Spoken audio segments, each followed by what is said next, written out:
atas limpahan taufik, rahmat serta nikmatnya, sehingga pada kesempatan pagi hari ini Allah masih memberikan kita nikmat iman Islam sekaligus kesehatan, sehingga kita bisa menghadiri kajian pada pagi hari ini. Semoga ringan langkah kita dan hadirnya kita di majelis ilmu Allah catat sebagai amal kebajikan yang kelak akan memperberat timbangan kita di yaumul qiyamah.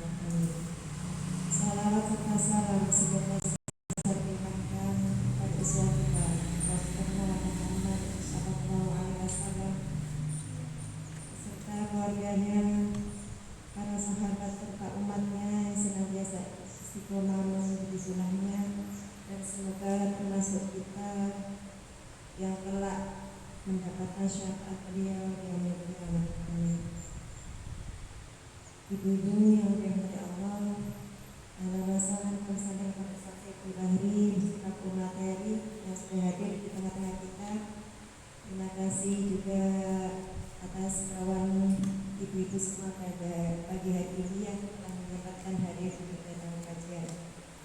Sebelum acara ini kita buka, mari kita buka bersama dengan bacaan salam dan sholawat Nabi.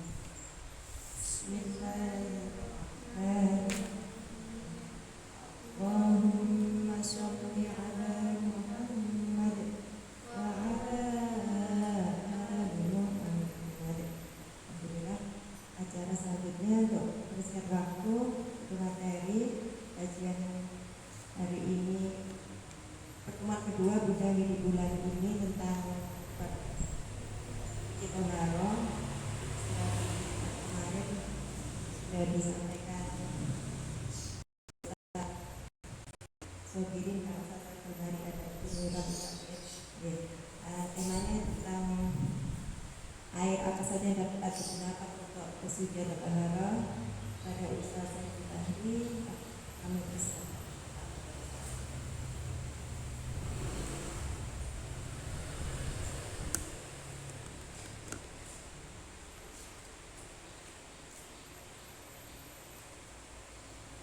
Bismillahirrahmanirrahim. Tahiyyakum bi tahiyyatil Islam. Tahiyyatan mubarakatan min 'indillah. Tahiyyatan ahlil jannah. Assalamualaikum warahmatullahi wabarakatuh. Alhamdulillahil jawad alladzi jallat ni'amuhu 'anil ihsa'i bil 'adad al-mani bil lutfi wal irsyad al-hadi as-sabil al-mutawaffiq lit-tafaqquh fi ad-din man ladha bihi wa khatahu min al-ibad. Ahmaduhu abla hamdin wa akbalah wa aslahu wa asbalah wa asyhadu an la ilaha illallah wahdahu la syarika lah wa asyhadu anna Muhammadan abduhu wa rasuluhu la nabiyya ba'dah. Alhamdulillahirabbil alamin. Mari sama-sama kita panjatkan rasa syukur kita kehadirat Allah Subhanahu wa taala, di mana pada kesempatan pagi yang penuh berkah ini Allah Subhanahu wa taala masih memberikan kita serangkaian macam nikmat yang perlu dan patut kita syukuri, dan tentunya dengan mensyukuri nikmat ini kita bisa hadir dalam majelis yang penuh berkah insyaallah. Sholawat serta salam selalu kita haturkan kepada junjungan kita Nabi besar Muhammad sallallahu alaihi wasallam, di mana kita selalu mengharapkan syafaatnya kelak di yaumil qiyamah. Hadirin ibunda sekalian yang hadir di tempat ini maupun yang hadir secara online, pada kesempatan ini kita akan sedikit membahas berkaitan dengan wasilah atau perantara untuk kita bersuci. Karena ini amat sangat penting bagaimana kita berwudu setiap hari ataupun melakukan mandi junub, yang perlu kita perhatikan adalah bagaimana kita ini sah dan bagaimana mandi junub kita ini sah. Salah satu syarat yang harus dipenuhi adalah yang pertama kali, yaitu adanya air yang suci sekaligus mensucikan. Tidak hanya suci saja, karena kalau suci, air kelapa juga suci, air teh juga suci, air kopi juga suci, air susu juga suci. Apakah boleh kita mempergunakan air-air yang suci ini? Tidak seluruh air yang suci ternyata boleh digunakan untuk bersuci. Jadi tidak seluruh air yang suci itu boleh digunakan untuk bersuci. Maka dari itu, ibunda sekalian yang dirahmati oleh Allah Subhanahu wa taala, di sini sudah kami tuliskan berkaitan dengan macam-macam hukum air. Yang pertama ada air yang suci dan mensucikan. Jadi tidak seluruh air suci itu bisa digunakan untuk bersuci atau mensucikan, atau bisa mengangkat hadas kecil atau hadas besar. Jadi hukum yang pertama yaitu air yang suci dan mensucikan. Paham ya di sini? Yang kedua adalah ada air yang suci dan mensucikan, tapi makruh hukumnya untuk digunakan. Dia suci mensucikan, tapi dia makruh untuk digunakan. Kemudian hukum yang ketiga, ada air yang suci tapi tidak mensucikan. Ada air yang suci tapi tidak bisa digunakan untuk wudu atau untuk mandi junub. Oke. Ya contoh tadi saya sebutkan air teh atau air apa yang sifatnya mirip dengan itu. Kemudian yang keempat, ada air yang tidak suci. Ya, lawan kata dari suci tentu tidak suci atau najis. Jadi para ulama sepakat membagikan air ini dalam 4 bagian ini. Ada air suci yang mensucikan, air suci dan mensucikan tapi dia makruh untuk digunakan. Yang ketiga, air yang suci tapi tidak mensucikan, dan ada air yang tidak suci atau kita sebut dengan air yang najis atau air yang terkena najis. Bunda sekalian yang dirahmati oleh Allah Subhanahu wa taala, oleh karena itu mari kita sama-sama melihat jenis air itu seperti apa aja. Di dalam kitab Matan Abu Suja yang dikarang oleh Abu Suja Al-Qadi, beliau menyebutkan pembagian air atau macam-macam air itu ada 4. Yang pertama adalah air mutlak, air yang murni, air yang asli. Apa itu air yang asli atau murni? Air yang turun dari langit, air yang berada di laut, atau air yang yang muncul dari daratan atau sumber mata air. Di sini saya sebutkan contohnya adalah air hujan, ya, air salju dan air embun, karena salju dan embun ini berasal dari langit, betul ya? Hujan, air salju dan air embun ini semuanya berasal dari langit. Dalilnya apa? Dalilnya dalam surat Al-Anfal disebutkan idh yughashshikumun nu'asa amanatan, ya, id yughashshikumun nu'asa amanatan wa yunazzilu 'alaikum minas sama'i ma'an liyutahhirakum bihi wa yudhhiba 'ankum rijzas syaitan. Jadi ketika Allah Subhanahu wa taala menjadikan kamu mengantuk sebagai suatu penentraman daripadanya, dan Allah menurunkan kepadamu hujan dari langit untuk mensucikan kamu, dan hujan itu ya, dengan hujan itu dan menghilangkan dari kamu gangguan-gangguan dan setan.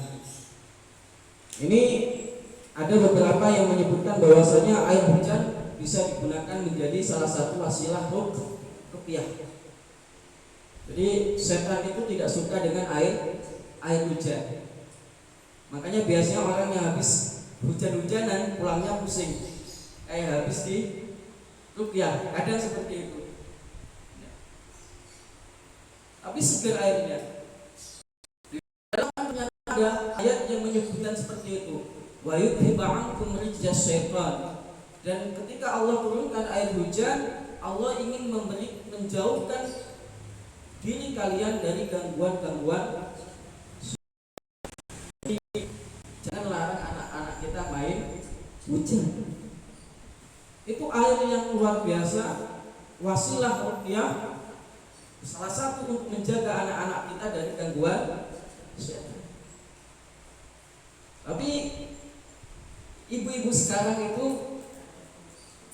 sangat takut ketika anak-anaknya main air hujan, sehingga apa, antibodi anaknya juga tidak terbangun gitu kan. Padahal ketika ada hujan, kita disunahkan untuk memohon kepada Allah, Allahumma shayyiban nafi'an. Jadikan hujan ini adalah hujan yang bermanfaat, baik untuk diriku maupun untuk orang-orang sekitarku. Jadi tidak usah melarang anak kita untuk bermain air hujan. Insya Allah tidak ada masalah dengan itu. Insya Allah tidak ada masalah, karena ini adalah air yang suci, dan bahkan Allah gunakan untuk menjauhkan gangguan-gangguan setan, dari gangguan-gangguan waswas, rasa takut. Ketika pasukan umat Islam dalam perang pertama kali melawan musuh Islam, yaitu dalam perang Badar. Ini perang pertama kali ya. Namanya perang pertama kali, tentunya akan muncul adanya was yang dimunculkan oleh setan. Ini gimana kalau ini gimana kalau mati? Ini gimana kalau seperti ini dalam semuanya. Tapi Allah Subhanahu wa taala turunkan, wa yunazzilu 'alaikum minas sama'i ma'an liyutahhirakum, untuk mensucikan kalian, wa yudhhiba 'ankum rijzas syaitan, dan untuk menjauhkan gangguan-gangguan setan dari diri kita. Ini jadi air hujan, baik itu air salju maupun air embun. Air embun juga bagus. Ya, air embun juga bagus. Katanya untuk menyegarkan tenggorokan. Salah satu wasilah untuk gorah itu biasanya dengan menggunakan air embun juga. Dalil dari air embun ya, ataupun air salju, kita biasa dalam doa iftitah itu ada doa yang menyebutkan Allahumma ba'id baini wa baina khataaya kama ba'adtal masyriq wal maghrib, wal Allahumma naqqini minal khataaya kama yunaqqas thawbul abyad minad danas. Kemudian di akhir ini Allahumma ghsilni min khataaya bil ma'i wal thalji wal barodi. Ya Allah, basuhlah saya ya dari dosa-dosa saya dengan menggunakan bilma, dengan menggunakan air, wasalji, dan menggunakan air es atau air salju, dan embun. Karena ciri khas air embun itu dingin, ya. Dan itu wasilah Allah Subhanahu wa taala untuk menghapus juga dosa-dosa kita. Di dalam doa iftitah yang sebagian menggunakan doa ini. Kemudian air laut meskipun rasanya berbeda gitu kan, asin sekali ya, kadar garam yang begitu luar biasa, tetap air ini adalah air yang suci sekaligus mensucikan. Pernah suatu ketika, dalilnya apa? Pernah suatu ketika ada salah satu sahabat ya, ketika menaiki perahu, dia merasa kehausan, dan dia hanya membawa air tawar yang sangat sedikit. Akhirnya apa? Akhirnya sahabat ini berijtihad untuk menggunakan air laut untuk wasilah toharoh. Setelah itu beliau pulang dan bertanya kepada Rasulullah SAW, ketika saya naik perahu, saya beristihad untuk berwudu menggunakan air laut. Karena apa? Karena saya hanya membawa air tawar yang sedikit untuk minum.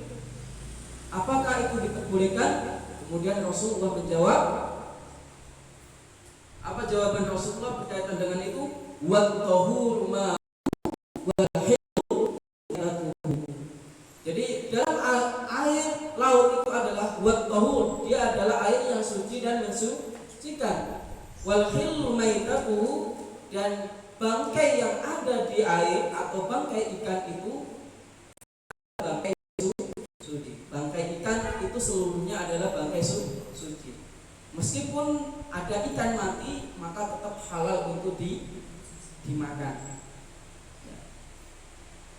Meskipun ikan itu mati, maka tetap halal untuk dimakan. Jadi seluruh yang ada di dalam laut itu hukumnya halal. Meskipun dengan menamakan itu ada anjing laut, tetap itu hukumnya halal. Tapi kita janganlah memberikan nama anjing laut kan gitu. Karena kadang penamaan itu memberikan pengaruh terhadap status kehalalan sebuah makanan. Betul atau betul? Ini ada sebuah kejadian. Ada sebuah resto atau warung yang terkenal. Dia memberikan menunya itu setan, tuyul, kuntilanak, gitu kan? Iya, betul. Iya. Akhirnya apa? MUI tidak menurunkan sertifikat halal bagi makanan tersebut, meskipun bahannya terbuat dari hal yang halal. Makanya dalam itu kulu mimma razaqnakum, ayat itu halal, syarat dari makanan itu adalah halalan thayyibatan. Makanya jangan sering-sering menyebut lombok itu lombok setan. Iya, lombok setan. Ketika kita jual yang namanya lombok setan, maka ketika kita daftarkan kehalalan kepada MUI tidak akan muncul namanya sertifikat halal. Meskipun lombok itu ada bakso kuntilanak belanak gitu dan sebagainya. Jadi jangan macam-macam dengan menggunakan nama yang tidak makanan. Oke. Karena itu berpengaruh kepada apa? Kepada status kehalalan dari makanan kita. Akhirnya setelah dirubah jenis-jenis makanannya, nama-nama makanannya, baru MUI menurunkan sertifikat halal. Jadi apa yang dalam laut, kata Rasulullah, air laut itu adalah air yang suci dan mensucikan, dan yang di dalamnya itu halal untuk meskipun ada kasus sebagai anjing laut, maka itu tidak pengaruh dengan jenis ikan tersebut, tetap hukumnya halal. Tapi anehnya kadang kita menganggap misal bekicot gitu kan, cacing atau apa, itu binatang yang halal untuk dimakan dan dikonsumsi. Padahal itu adalah binatang yang haram untuk dimakan karena faktor menjijikan. Kemudian air sumur, air mata air, dan air sungai.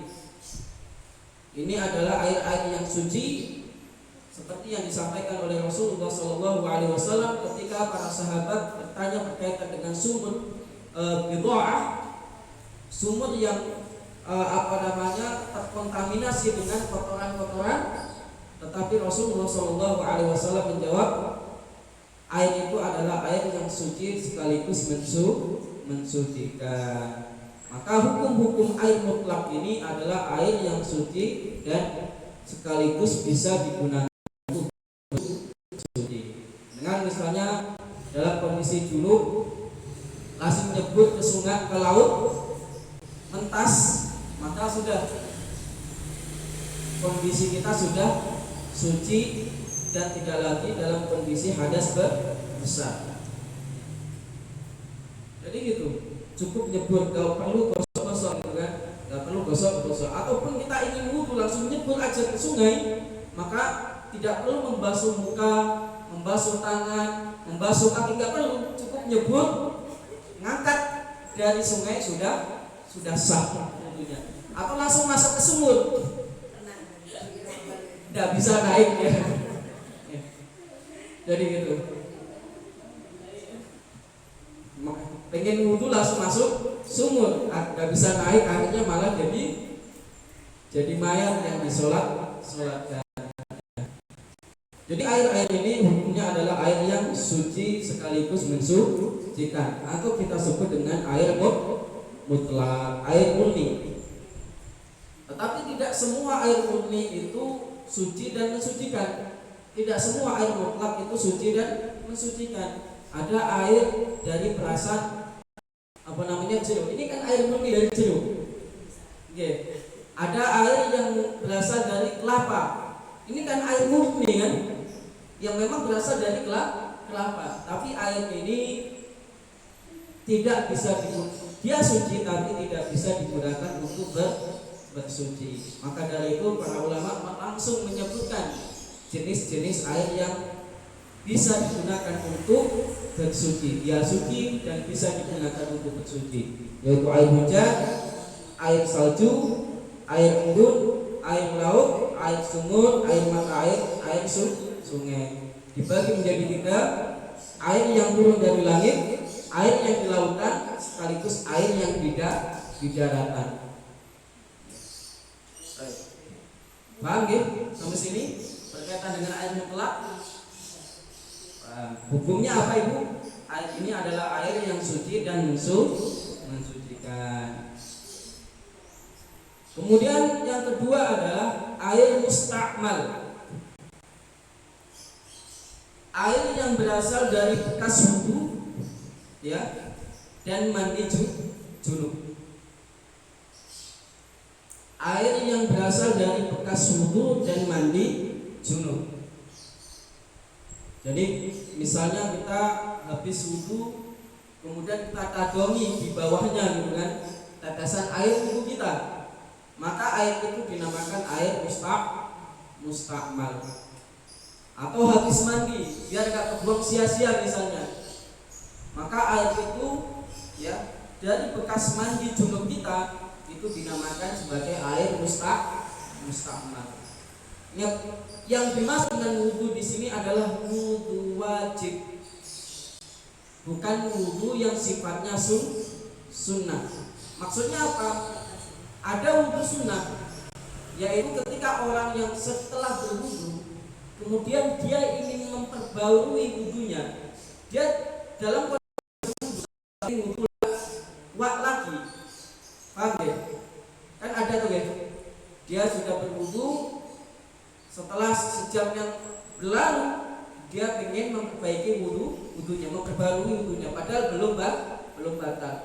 Maka status yang dia gunakan atau air yang menetes dari tubuhnya bukan air yang mustakmal. Yang dimaksud adalah air dari bekas pemakaian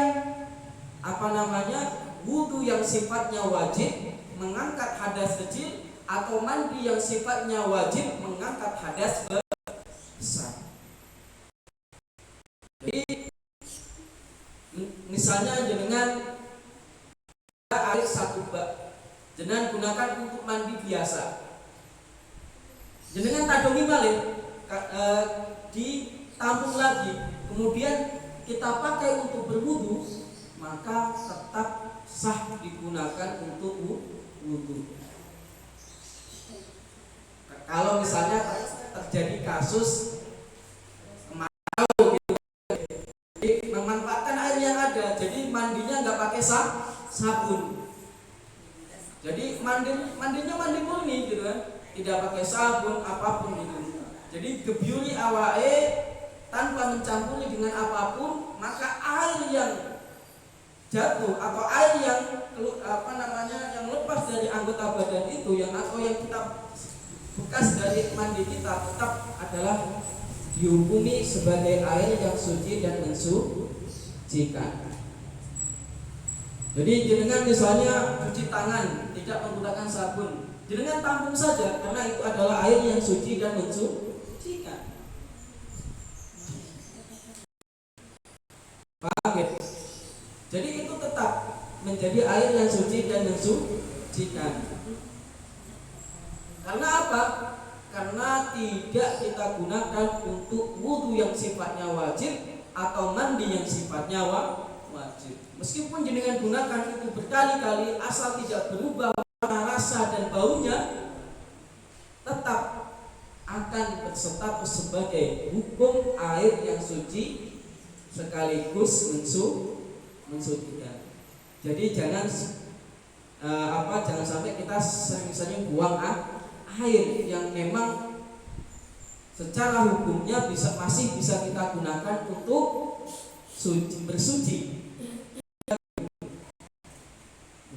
Jadi paham ya Ibu ya, yang dimaksud dengan air mustakmal.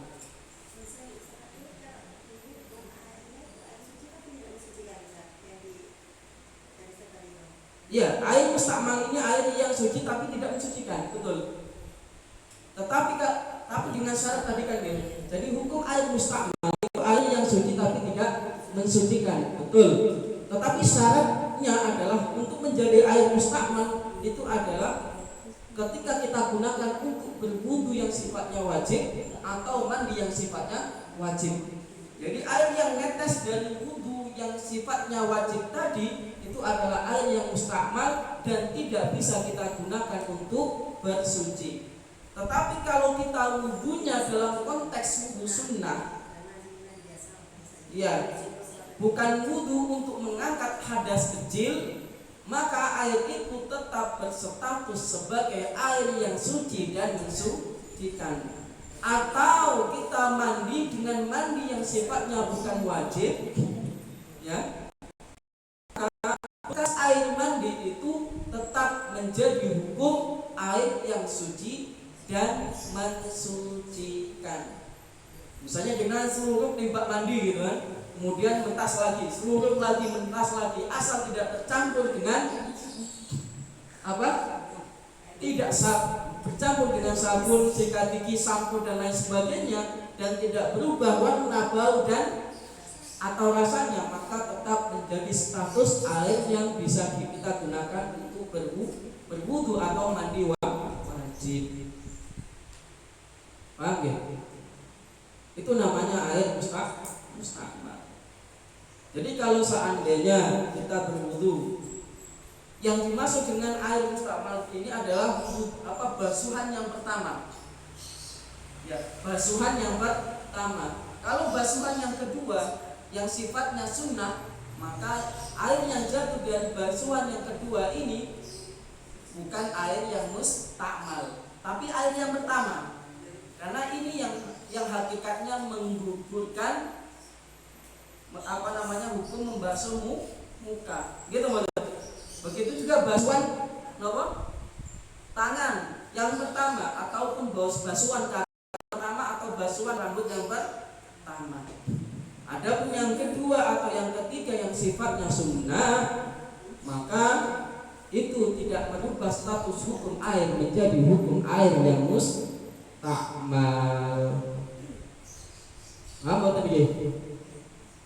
Makanya jangan biasanya kalau di pondok-pondok salafiyah itu di pondok-pondok tanggil atau apa biasanya menggunakan bak mandi yang besar. Jadi orang wudu di situ gebyur. Nah, kenapa itu tidak menjadi air yang mustamal? Karena statusnya dia sudah lebih dari 2 kullah. Statusnya sudah lebih dari 2 kullah. Jadi syarat untuk menjadi air yang mustamal adalah kurang dari 2 kullah. Ukuran 2 kullah itu berapa, Ibu? 270 liter. Atau ada yang mengatakan 217 liter. Kalau ukuran panjang atau lebarnya itu 1 meter 1 meter kubik, namanya 60 cm. Ya. 60 cm ke atas, ke bawah, ke samping, dan pokoknya semuanya 60 cm. Kalau kita sebutkan dirok wanisab 1 hasta setengah. 1 hasta setengah. 1 meter 1 meter. Ya, kira-kira itulah. Kalau ingin tahu literannya, berarti adalah 270 liter. Nah, kalau air dengan jumlah 270 liter atau lebih, kemudian kita wudhu dan mandi di situ, dan airnya masih statusnya banyak, maka tidak menjadi air mustamal. Jadi syarat untuk menjadi air mustamal adalah kurang dari 2 kullah tadi. Maaf, tadi di sini belum saya tuliskan ya. Jadi kurang dari 2 kullah. Kalau lebih dari 2 kullah, mau mandi di situ, mau wudhu di situ, silahkan. Asal status atau jumlah volume air tidak kurang dari 270 liter atau tidak kurang dari melebihi dari 60 tadi. Paham atau ini? Atau masih bingung? Paham ya? Jadi kalau airnya banyak, jangan takut air itu menjadi air yang mustamal. Asal tidak berubah warna atau bau atau rasanya, maka tetap air itu menjadi air yang suci dan mensucikan, dengan syarat dia lebih dari 2 kullah tadi.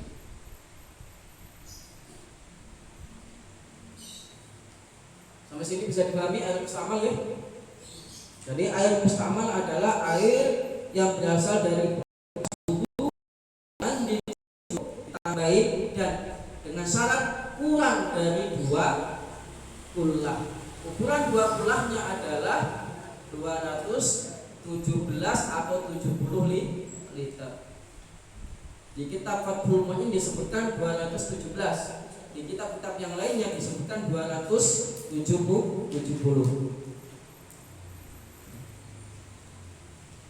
Paham sampai sini kan? Jadi ini adalah air yang mustamal. Dia suci, Bu. Dia suci. Tapi maaf, tidak bisa digunakan untuk wudu wajib atau mandi wajib. Di sini kan hukumnya air yang suci tapi tidak mensucikan, yaitu air mustamal, air yang second lah kita sebut, air second, air yang bekas pakai, air bekas pakai yang tidak ada dua kullah. Bekas pakai, tapi bekas pakainya untuk mandi wajib atau wudu wajib. Paham betul? Lanjut ya. Nanti kalau memang ada yang perlu didiskusikan bisa di akhir.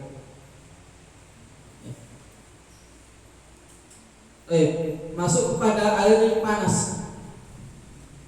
Air panas di sini kami sebutkan ada 2 macam tipe air panas. Air panas karena matahari. Air panas yang karena matahari, jenengan kan biasanya punya tandon, posisinya di atas. Itu panasnya karena faktor apa? Matahari. Jelas ya? Panasnya karena faktor matahari. Ada air panas karena faktor mendidih karena api. Nah, dua ini menjadi hukum yang berbeda menurut para ulama. Air yang karena panas karena faktor matahari itu adalah air yang suci dan mensucikan, tapi hukumnya makruh. Maka cara penggunaannya apa? Tunggu dingin, baru akan menjadi tidak makruh. Jadi ditampung dulu di bak mandi, ya, ditampung dulu di bak mandi, kemudian tunggu dingin, baru gunakan untuk bersuci. Tapi boleh kok, air yang terkena panasnya matahari, air yang panas boleh. Airnya kan juga panas sekali kan ya. Kira-kira jenengan mau nggak pakai air itu kan? Enggak kan? Tapi kan tetap menunggu dingin kan. Maka ketika dalam kondisi itu air itu menjadi makruh hukumnya. Ini dalam mazhab Syafi'i. Karena apa? Karena menurut sahabat Umar bin Khattab radhiyallahu anhu, innahu yurisul baraso. Karena dia air yang nanti akan mewarisi belang. Makanya saya pernah ngobrol sama seseorang yang biasa menggunakan air panas heater. Itu kulitnya jadi belang. Karena apa? Karena di situ ada kandungan besi. Ya, di dalamnya itu ada kandungan besi yang karat bercampur dengan air. Ketika akhirnya apa? Menjadikan virus di tangan dan membuat kulit itu menjadi belang.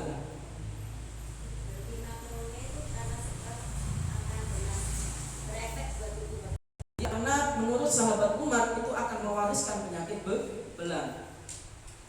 Makanya hati-hati. Dan para ulama sebagian menyebutkan kalau orang menggunakan air panas, kira-kira wudunya sempurna atau enggak?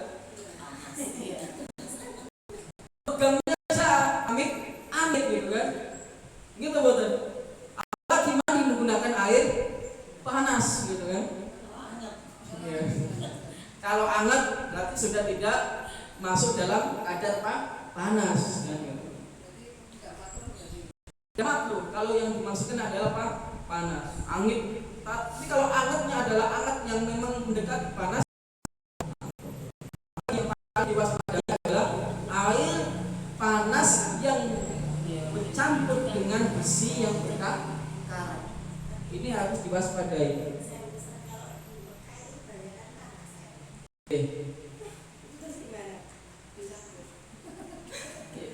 Dia air yang suci tetap mensucikan Bu, tapi hukumnya makruh. Ya tunggu. Tapi nggak bisa dingin juga, Nggak bisa dingin.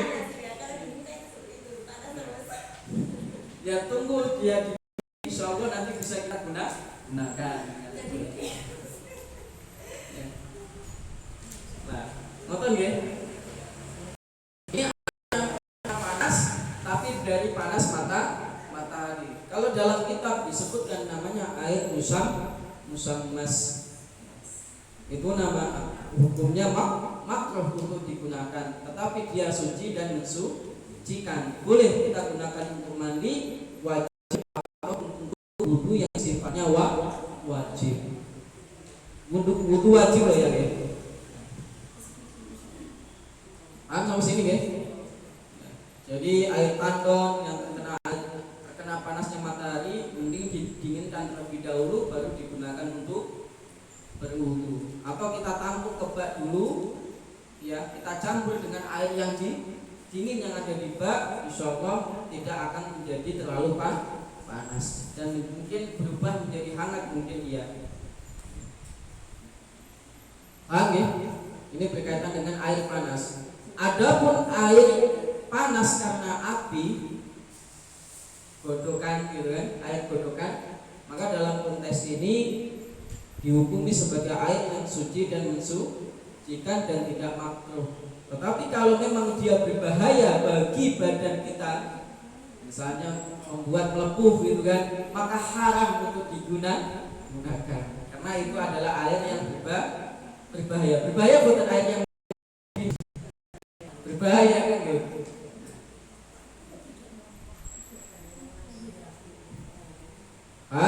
Sampai sini ya. Ada yang tanyakan Ibu atau kita lanjutkan dulu? Lanjut dulu ya.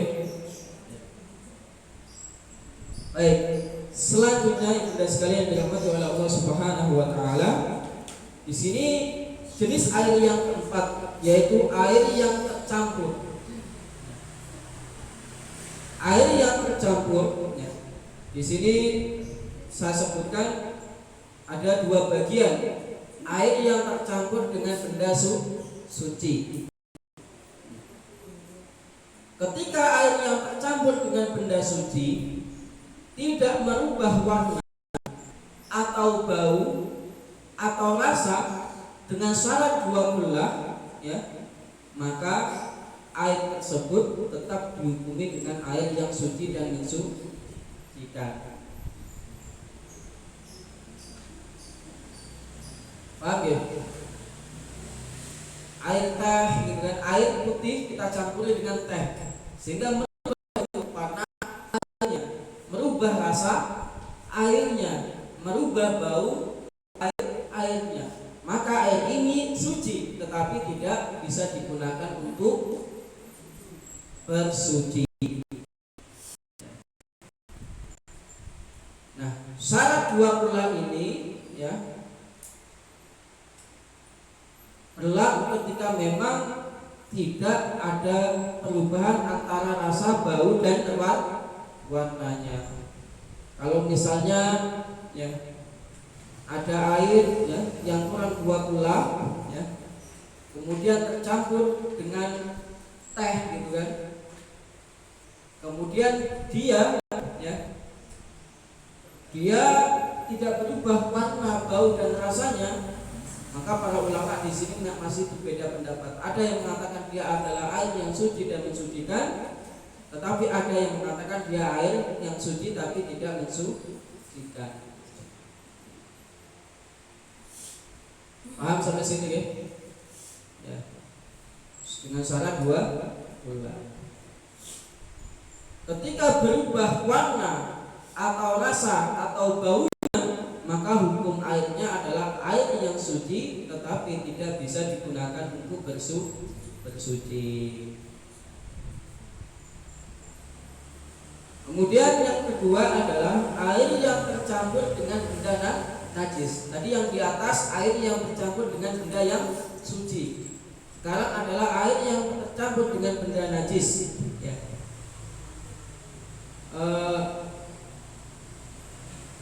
Bukan, maaf, ini yang A. Air saya ulang lagi.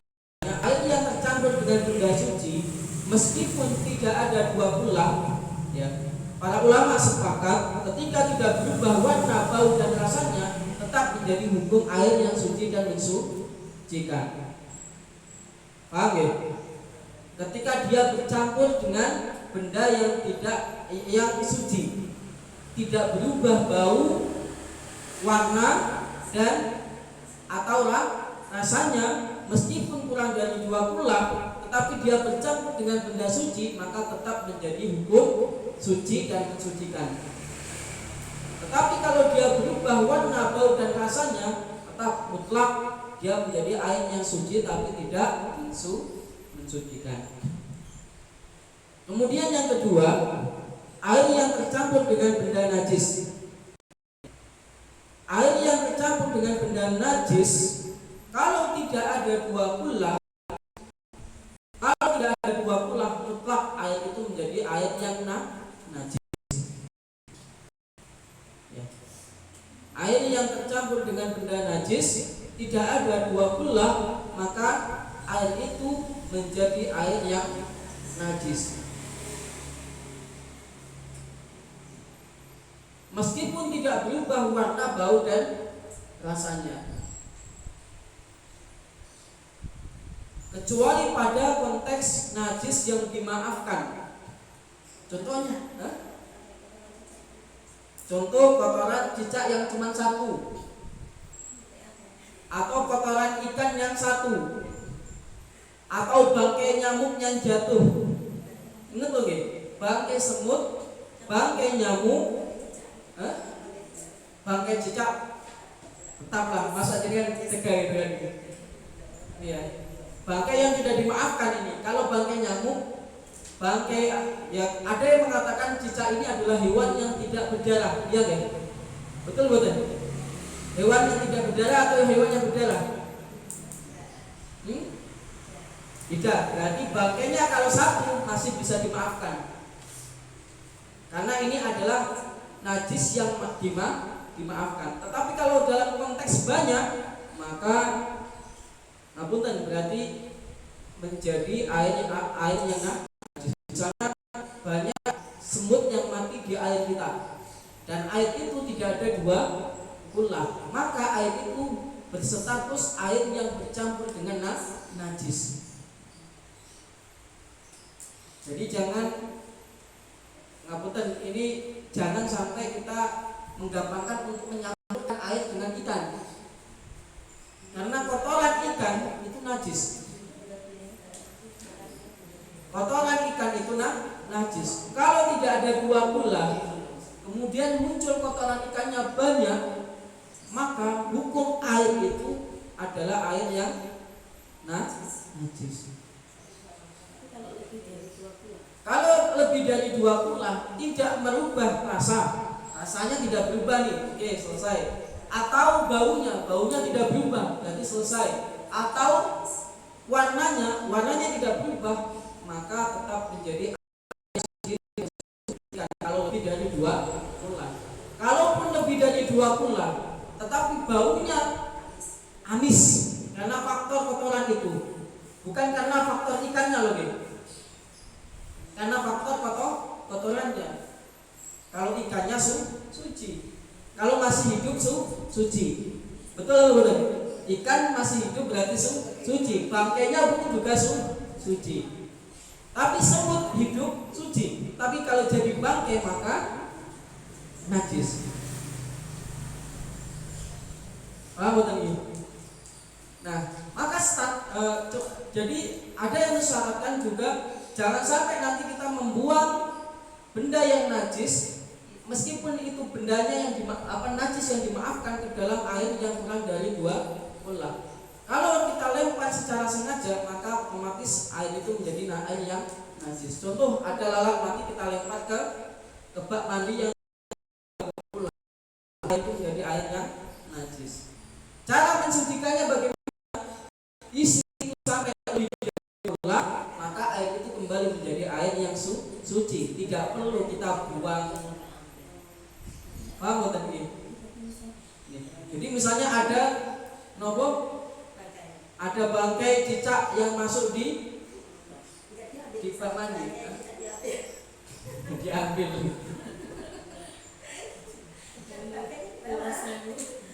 Jadi paham ya? Maksudnya ya tadi, ketika ingin menjadikan air itu suci, maka jadikan dia air yang jumlahnya lebih dari dua ulah. Berarti ya status hukumnya najis. Atau campur dengan bak mandi yang ukurannya lebih dari dua ulah. Tapi kalau kotorannya di bawah, Ustaz. Kotorannya kalau di bawah. Di bawah, ngecap di bawah. Kan kita harus dibuang semuanya.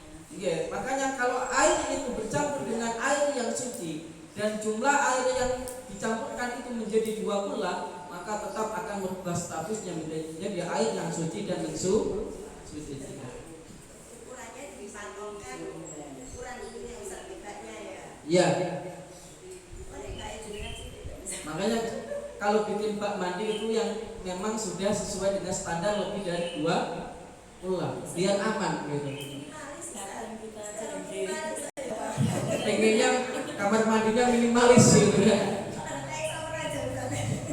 Apa lebih amannya pakai shower kan gitu ya? Apa pakai keran itu lebih aman. Kalau memang pengen aman. Kalau ingin pakai bak mandi penampungan air, maka syaratnya harus dua kula tadi. Kalau kurang dari dua kula ya dan tercampur dengan najis, dengan syarat najis itu bukan najis yang dimaafkan, maka status hukum airnya menjadi hukum air yang najis. Paham ya? Jadi ada gelas yang berisi dengan air, kemudian kita lempar semut ke dalam gelas tersebut, akhirnya semut itu mati, maka air gelas itu tidak bisa kita gunakan untuk minum karena sudah berstatus sebagai air yang najis. Kalau dilemparkan dengan sengaja tadi. Tapi kalau memang dia jatuh dengan sendirinya, maka berbeda hukumnya.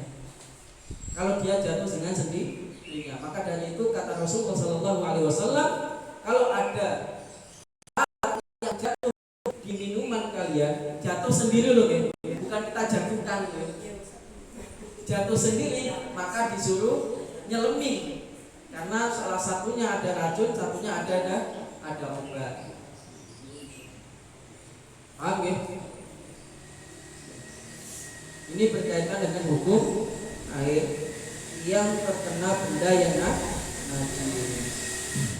Jadi kalau air itu lebih dari 2 kula dan tidak berubah warna atau rasa atau bau, maaf ya, ini tidak harus memenuhi 3 syarat, tapi ketika berubah satu sudah tidak dikatakan sebagai air yang suci.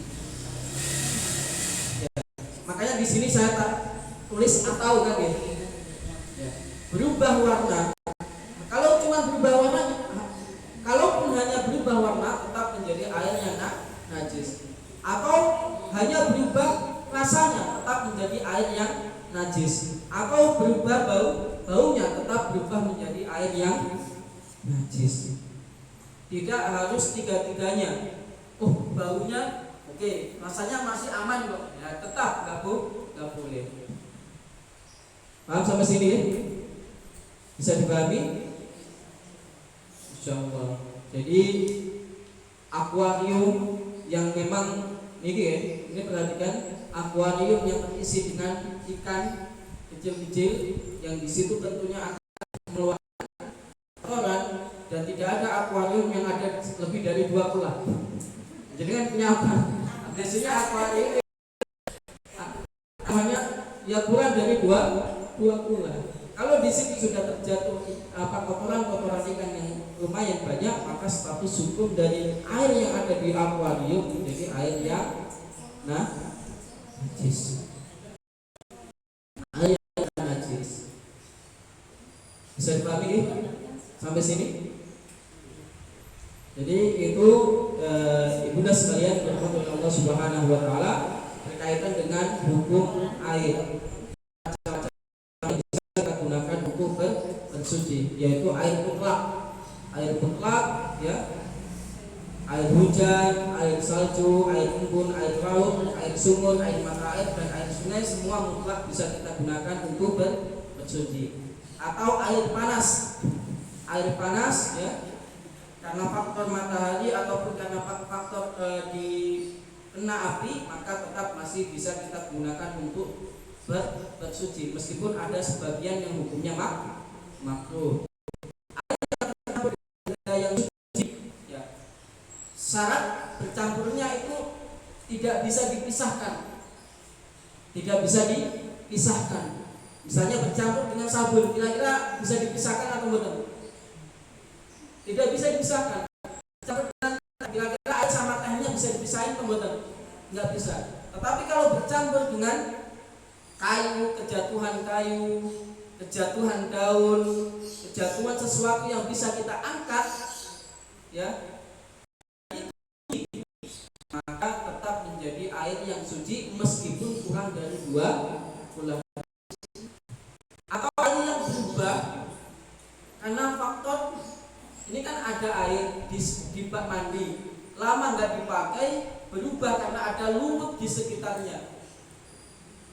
Baunya kadang berubah, warnanya juga kadang berubah, maka air itu tetap menjadi air yang suci dan mensucikan.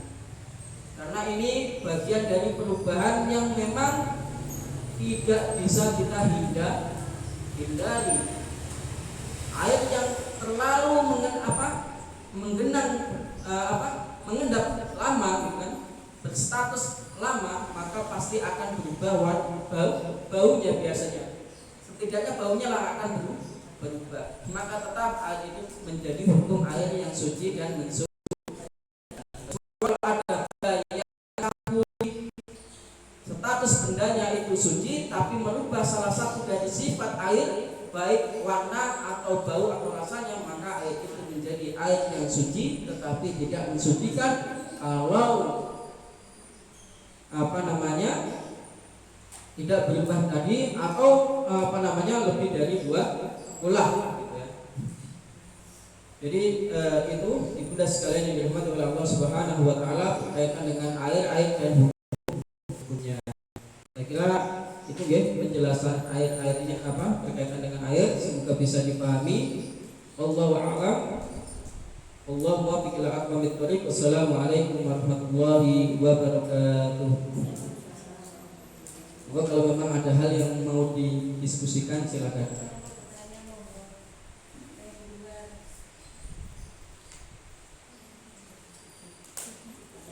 Silakan kalau memang ada yang mau didiskusikan berkaitan dengan air.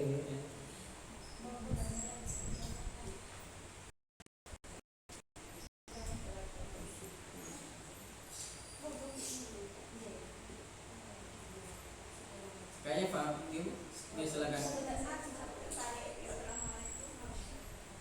Waalaikumsalam warahmatullahi wabarakatuh.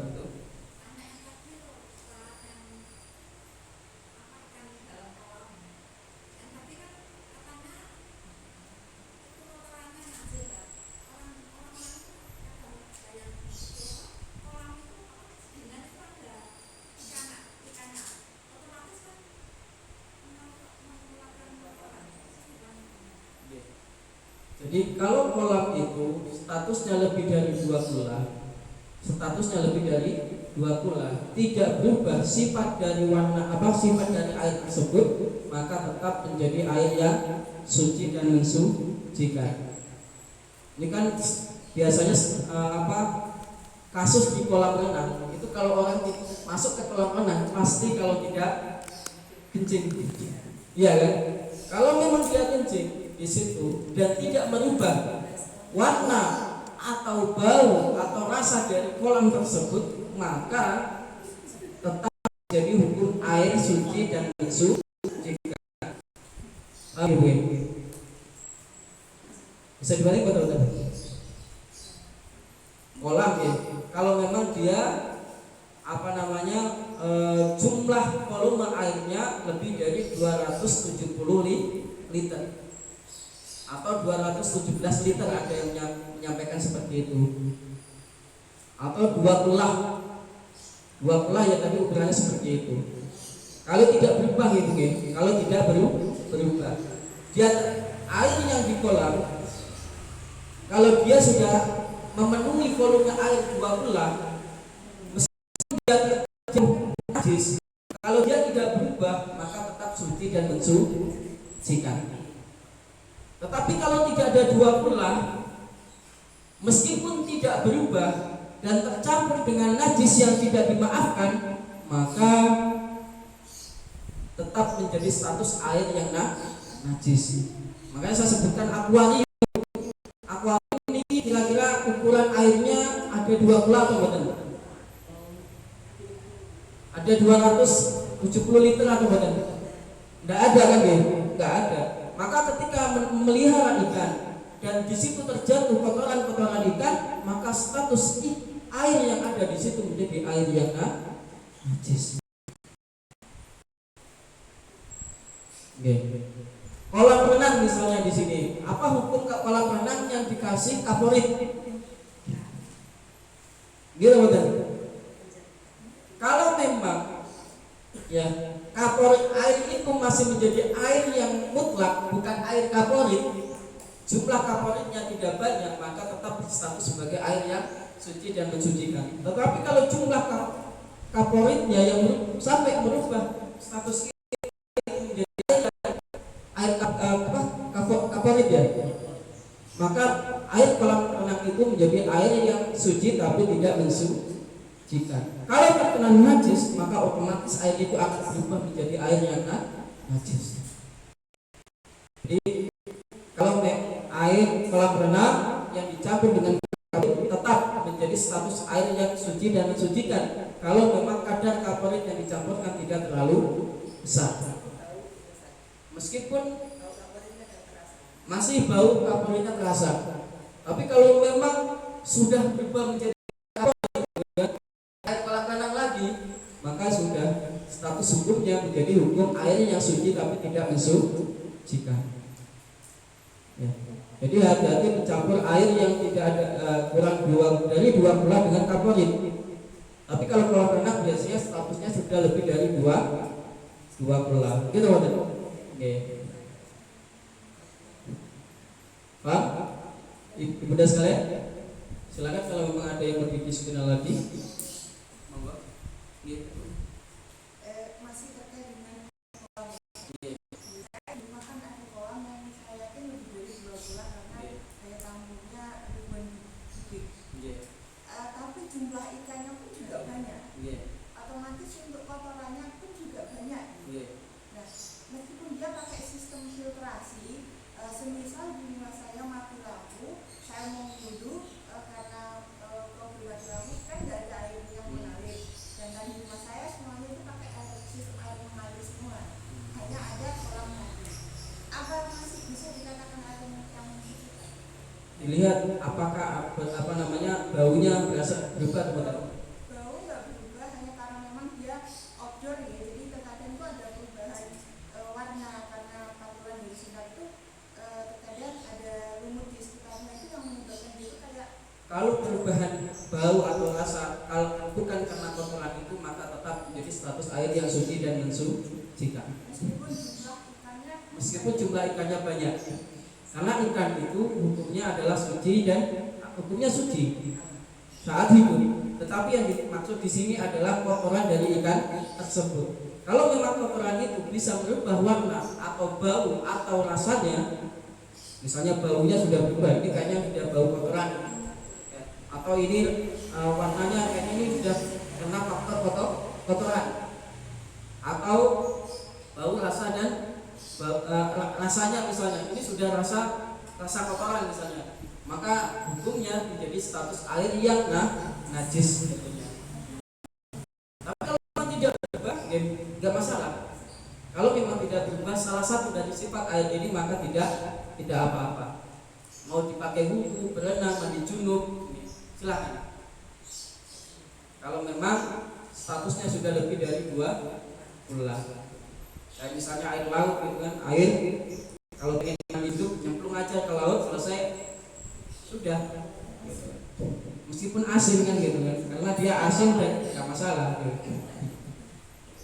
Kalau itu yang tadi air yang panas tadi Yeah. kalau dia kita pakai malah membawa kondisi kita jadi tidak baik. Iya. Misalkan kembali lagi ke air kolam tadi, saya kan juga tidak tahu kemungkinan sih kalau saya pakai kumur atau misalkan di kulit saya nanti juga nyelek, berarti dia statusnya akan jadi makruh juga. Segala air yang membahayakan, kalau membahayakan bagi tubuh kita, air mendidih, ya, air yang terkena racun, dia warna rasanya baunya, maka tetap akan menjadi air yang haram untuk digunakan kalau memang dia membahayakan tubuh. Meskipun dia suci ataupun mensucikan. Ya. Jadi lebih baik jangan. Ya kalau memang pengen aman jangan dibuat kumur gitu kan. Ya, kumurnya pakai air biasa gitu kan. Air galon gitu. Nah, untuk mengusap wajah, tangan, kaki dan rambut insya cukup aman lah ya. Insya cukup aman. Oke. Tapi kalau kalau sekilas gitu memang dia jernih bagus. Yeah.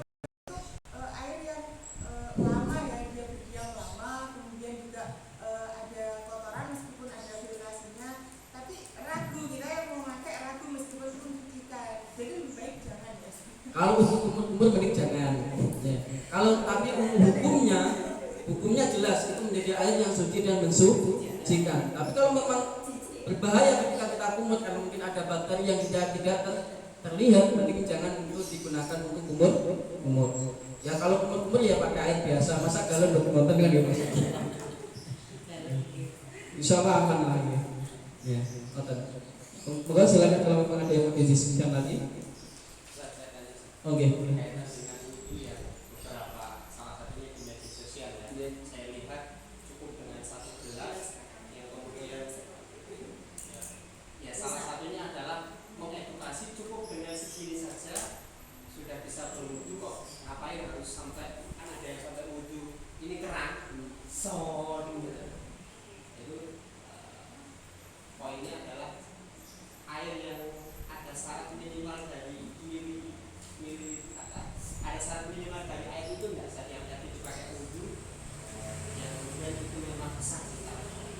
Air ini bisa digunakan untuk berwudu kalau memang dia memenuhi bisa digunakan untuk membasuh semuanya.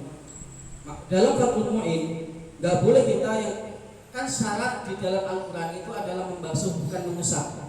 Kalau misalnya kita ambil kemudian kita usapkan, tapi harus kita alirkan sedikit. Jadi air segini alirkan, kita ratakan. Selagi air itu masih menempel dalam wajah kita dan tidak jatuh, misalnya kita tadongin gini.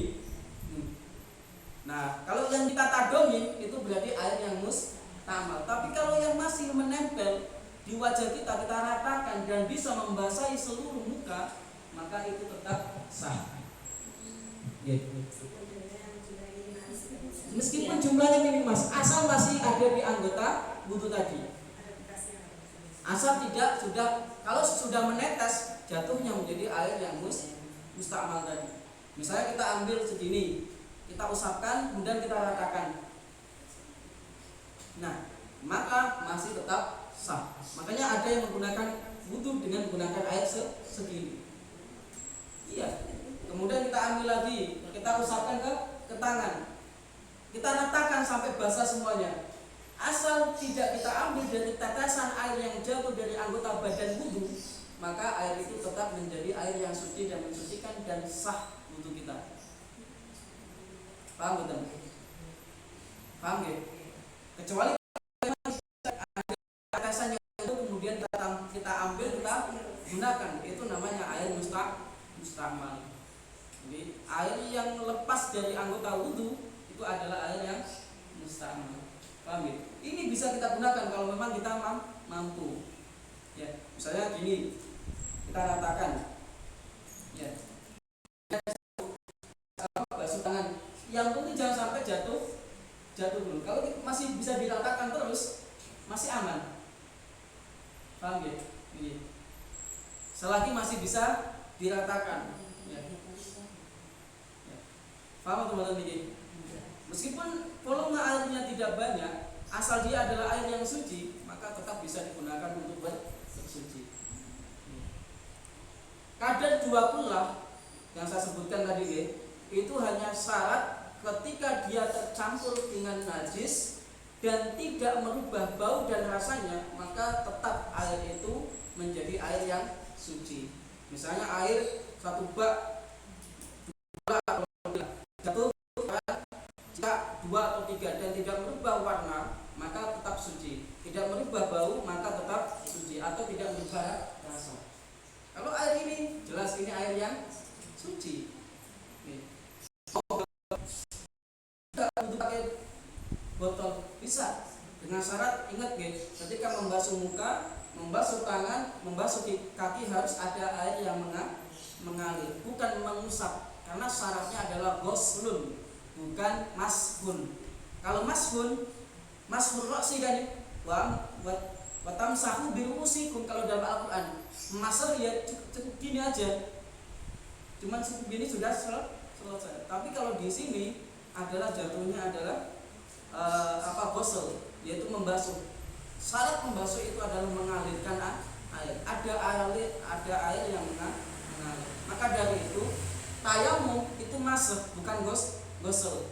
Kalau tayamum ghusl berarti kamu jadi kan harus menadongi tanah kemudian mencampur ke muka gitu kan. Itu yang tidak masuk akal nanti. Jadi lafaz itu harus benar-benar sama masuk. Gosol itu adalah membasuh dengan syarat mengalirkan air. Kalau masih cukup mengusapkan. Jadi boleh kalau memang bisa menggunakan air Kalau segini. misalkan betul pakai air itu 3 kali, apa harus 3 kali? Dan Enggak. atau cukup diusap ini? Kalau 1 kali sudah rata, maka sudah cukup. 3 kali. Basuhan yang kedua itu sunnah. Basuhan yang ketiga itu sunnah. Basuhan yang pertama kalau sudah rata berarti sudah cukup kewajiban. Basuhan yang kedua menjadi sunnah. Tapi ingat, kalau basuhan yang pertama itu tidak rata, maka basuhan yang kedua menjadi wajib. Betul ya? Ya. Karena syaratnya harus rata tadi. Ya. Paham seperti ini deh? Kalau mau pakai semprotan itu kayak spray gitu ya. Ya tidak masalah. Jangan semprot. Yang penting merata. Dispraykan gitu. Ya. Ada air yang bisa mengalirkan air enggak? Ya, enggak apa-apa kalau memang bisa mengalirkan air. Spraykan saja.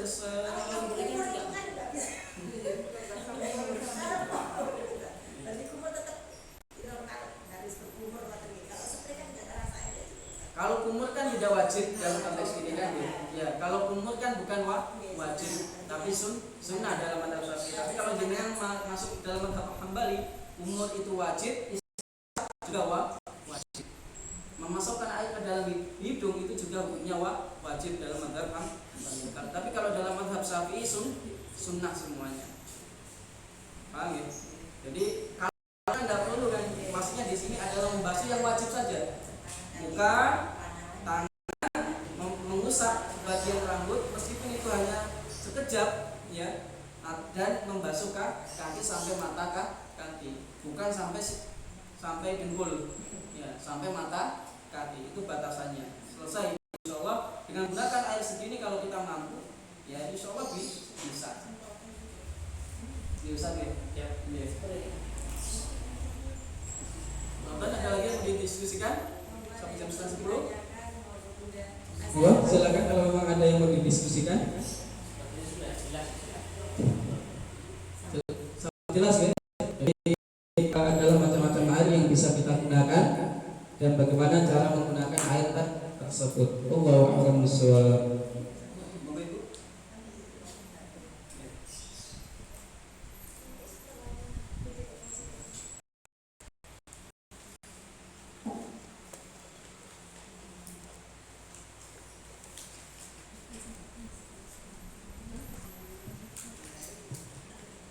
Alhamdulillah kajian pada pagi hari ini sudah selesai. Bunda insya Allah makin paham ya tentang air dan jenis-jenis air yang bisa digunakan untuk mencuci dan mensucikan. Insya Allah pekan depan masih tetap berlanjut tentang tema toharo Bunda, cara toharo dan dari hadas kecil. Tetap apa ya? Usahakan udah hadir agar tahu kelanjutan episode berikutnya. Semakin episodenya belajar tenang aja. Kalau misalnya masih belum paham, masih belum tahu atau kurang jelas, penasaran, insya Allah bisa ditanyakan di pekan berikutnya ya. Alhamdulillah saya pribadi atas paparannya. Terima kasih atas kerawan Bunda semua. Semoga rasa penasarannya sudah terjawab. Kalau penasaran nanti ditanyakan di pekan berikutnya. Sebelum kita akhiri, kita tutup dengan bacaan hamdalah, istighfar dan kafaratul majlis.